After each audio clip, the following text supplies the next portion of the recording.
Magandang araw po mga kababayan. Welcome po sa Pinilang Lakbayan. Pagsasaluhan po natin ngayon ay thin slice pork adobo sa atsuete oil. Napakabago, maraming bawang. Naway safe po ang lahat. Sa mukbang po paki-fast forward sa recipe, pang-follow lang po. Sa maninipis na hiwa po na adobo na baboy, mas masarap pong kainin lalo na po sa mga bata. Isasangkutsa ko po muna o igigisa ko po. Minsan kapag may taba po, ito kasi less fat, konti lang po yung taba eh. Ito, kung may taba, hindi ko na po siya sasangkutsa. Ihalo ko na po yung bawang, asin, paminta, saka yung baboy na may taba. Pero ito gusto ko sinasangkutsa. Medyo nasusunog ng bagay yung bawang.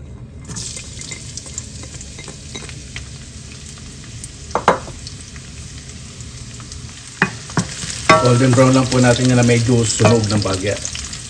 Ayan, yan po yung masarap. Lagyan na po natin itong baboy.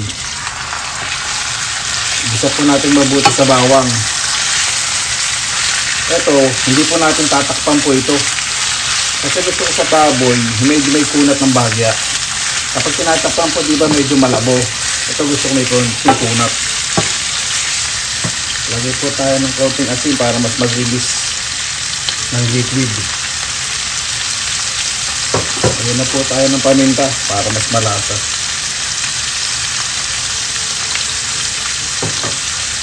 Isa po natin mabuti.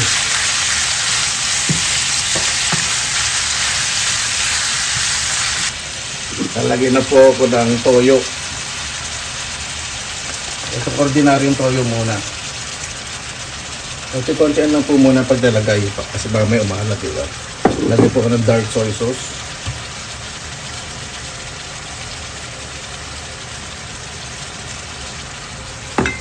Lagyan po ako ng konting tubig.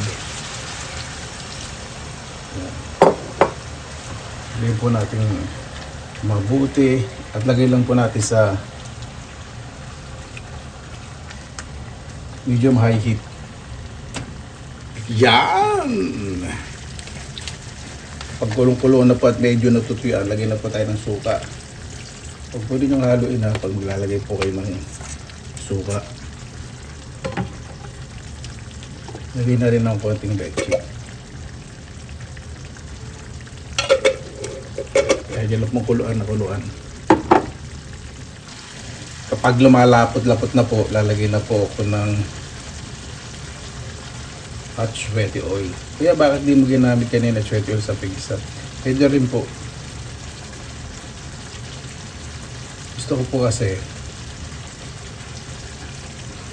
mas clear ang hot sweaty oil po kapag huli po ninyong nilagay. Mas kita po yung kulay.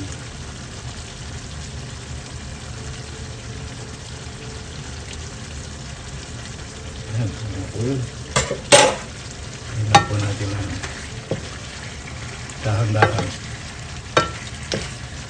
para kumuli po ng maayos at medyo patutuyuin ko po yung konting-konti lang po matitirang sarsa.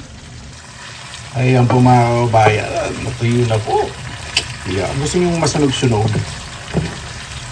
pwede po sa inyo. Okay na po sa akin to. Pwede na po, kaya na po tayo. Mabuhay yan! Maraming salamat lang po sa Panginoon. Kasama-sama na naman po tayo na way safe po ang lahat. Bago tayo sa pasalamatan po muna natin, Panginoon. Panginoon, maraming salamat po sa lahat. At ito na po, nagkasama-sama na naman po kami. Ang bawat po sa puligtas, makabalik po sa kanilang mga tahanan, ano po yung malalayo po sa kanilang mga mahal sa buhay. Napagsapa naman sa ibang lugar. Kaya po bahala po sa amin. Sinusuko na po namin sa inyo lahat sa kanilang Jesus. Amen. Sana po natin sa baho ng sinigang.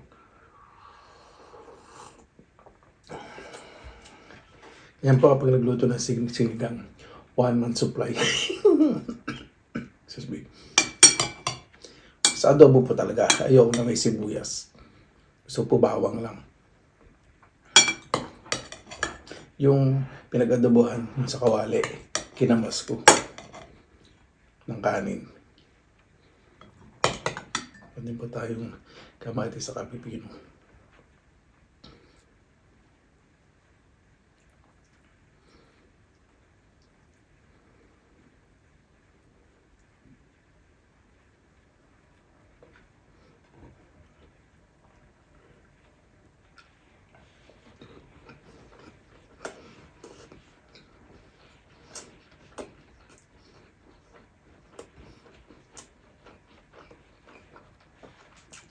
Yan po yung masarap. May konting kunat siya. Hindi po kasi tinakpan. Pwede ang takpan po kasi, di ba? May tigas yung karne tapos na nagiging malabo yung karne.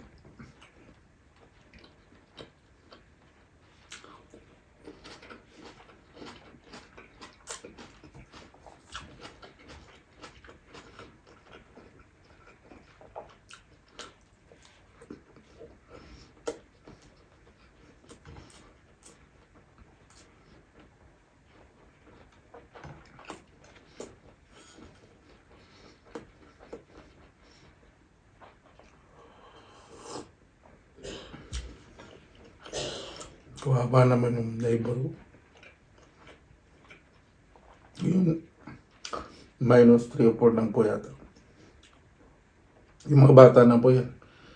So kung narinig nyo rin, inubo din yung mga bata.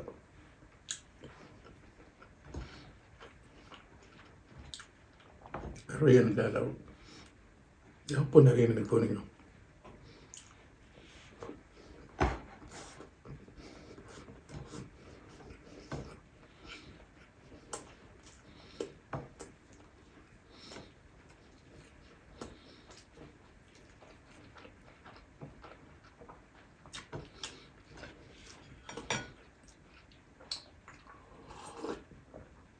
Para pa sa excuse me.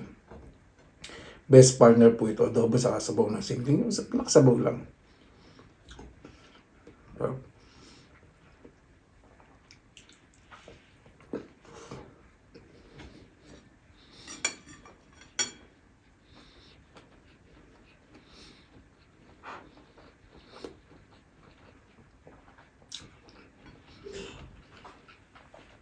Mga kaibigan pong finish. Paborito po adobo kahit anong kung manok o baboy. Nag-adobo ang sitaw, nagustuhan din nila. Saka kangkong. Yung kangkong medyo malang.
Bagong saging na sinain.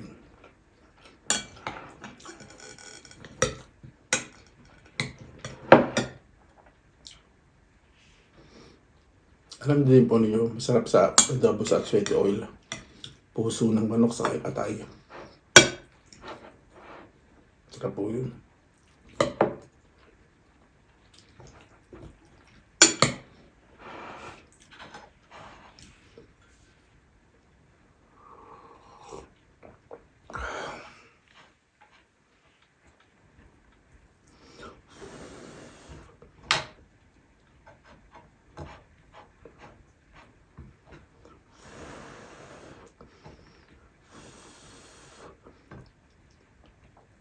Adobo po dahil na akong native yung manok. Pakalasa ng native na manok Ngayon may native na manok, may kamahalan na rin po. Bihira na lang po kasi nag-aalaga eh.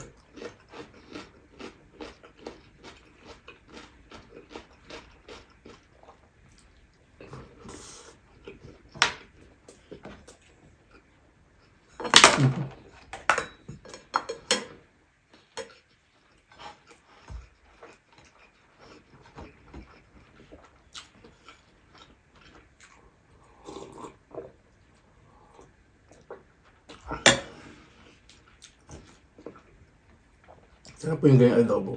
Maninip sa miwa sa baboy.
Pakasarap. Ano po bakit tayo magtabas pasalamatan po muna natin ng Panginoon.